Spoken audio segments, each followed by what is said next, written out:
In this video, we are going to talk about Australian coffee culture.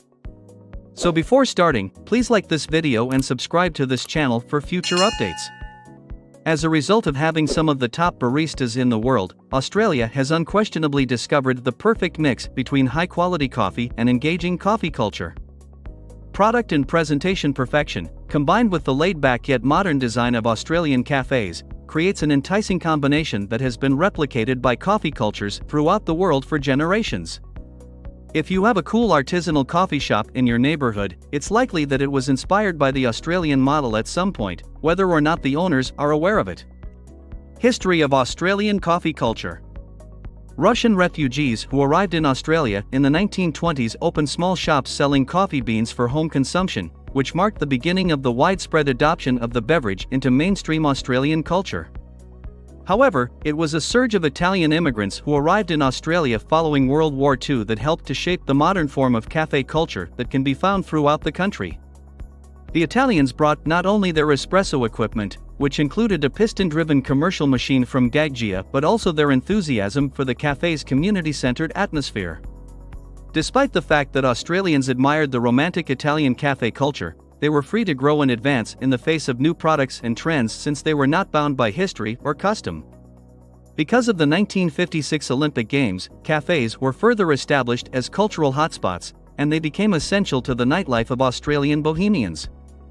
The importance of cafes in today's society cannot be overstated, and they have developed a level of quality and sophistication that is now being emulated around the world. Current Australian coffee culture. Despite the fact that Australians take their coffee seriously, the experience is relaxed. The island nation's do-it-yourself approach has influenced the Australian cafe and restaurant sector, which has encouraged them to use whatever ingredients are available locally. Australia is home to the earliest coffee plantations, which were established in the late 1800s.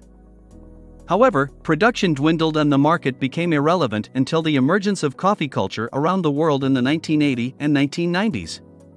Australian quality coffee culture is perfectly suited to homegrown beans from the far north of Queensland. Producing predominantly high-quality Arabica beans on a relatively small scale, these beans are perfect for the country's quality coffee culture. Most high-end cafes will serve locally sourced beans that have been carefully roasted to maintain the subtle, fruity aromas that are characteristic of the region. Most cafes will also offer breakfast plates made with locally produced ingredients, with an emphasis on healthy selections and locally sourced fresh fruit. Australians aren't afflicted by bad coffee, and they'll frequently forego a nearby cafe in favor of traveling a long distance to their favorite cafe for their morning coffee. That also means that substandard coffee shops have no chance of succeeding, and it explains why global corporations have failed to establish a presence in the country. Starbucks closed 60 of their 84 Australian sites in 2008 due to serious financial losses, and independent cafes account for 95% of all Starbucks locations in Australia. This creates a competitive environment that encourages the pursuit of excellence in coffee across the country. Excellent coffee is only part of the experience at a superb Australian cafe. It's about spending quality time with friends and refueling on caffeine before hitting the waves. Cultural contributions. The Australians, and, to a lesser extent, the Kiwis, were essential in introducing their autonomous and polished type of cafe to North America and the United Kingdom. Europe has remained firmly entrenched in its own customs of coffee consumption, while Americans were keen to spread and perfect their cafe culture as quickly as possible.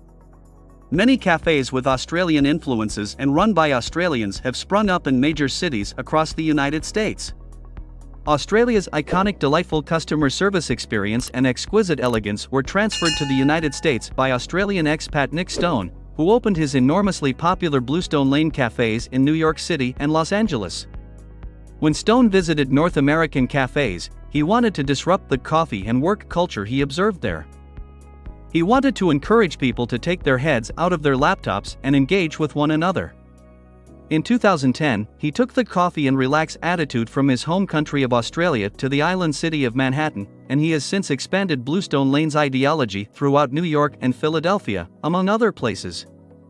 Following in their footsteps, Amy Cohen and Hayden Barney opened the Stowaway Coffee Plus Kitchen in Denver in 2016, which was influenced by Australian and New Zealand cuisine.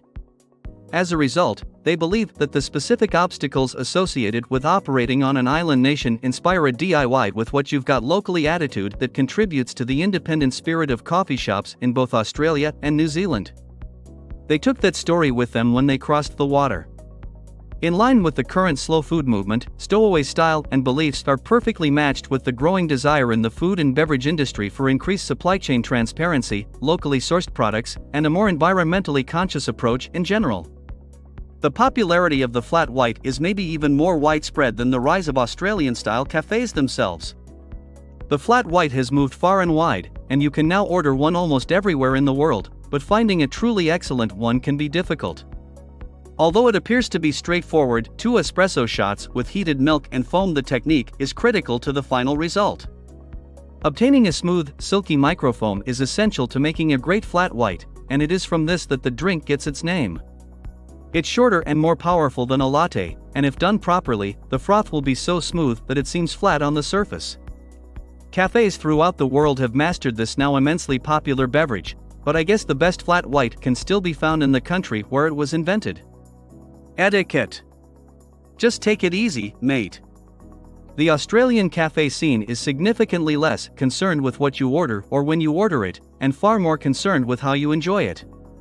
When it comes to their coffee drinks, Australians prefer the straightforward, but they're more than eager to create you whatever you want.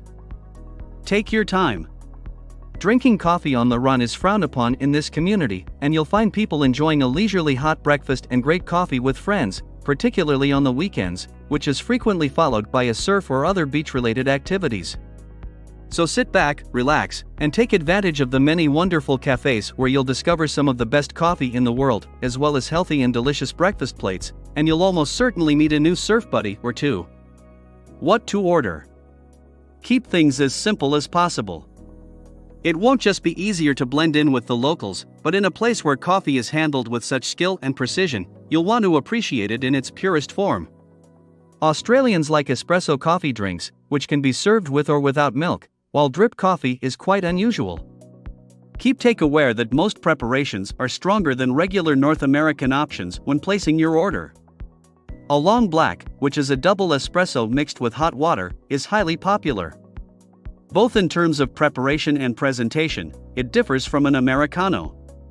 In this version, the coffee is significantly shorter and stronger. The espresso is poured across hot water to keep the thick crema, which is how a good Americano should be made, but which is often not the case. Even while a straight-up espresso is still a terrific alternative, the long black is a great choice if you prefer a little dilution in your coffee. If it's still too strong for you, you may easily adjust the strength by adding extra hot water. It goes without saying that you will need a flat white at some time. We've already discussed what it is about this drink that makes it so popular, and it would be remiss of you not to taste one in its site of birth. Quite possibly the best flat white you've ever had in your entire life. Coffee drinks such as the latte and cappuccino are also popular, and they will be prepared with care and precision, so you can be sure to find whatever your heart desires. Final thoughts. If you can back up your claims, as Muhammad Ali famously stated, it's not bragging. The Australian coffee culture may be lacking in modesty, but it is not lacking in ability to provide. Starbucks couldn't even compete with the quality of the coffee scene in this city. Exceptional coffee shops can be found on nearly every corner, and when your great cup of coffee is matched with a delicious, locally sourced breakfast and followed by a day at an incredible beach, you'll understand why everyone is talking about it. Do you know more about Australian coffee culture? Let us know in the comment box below. Please like this video and subscribe to this channel for our future updates. Thank you.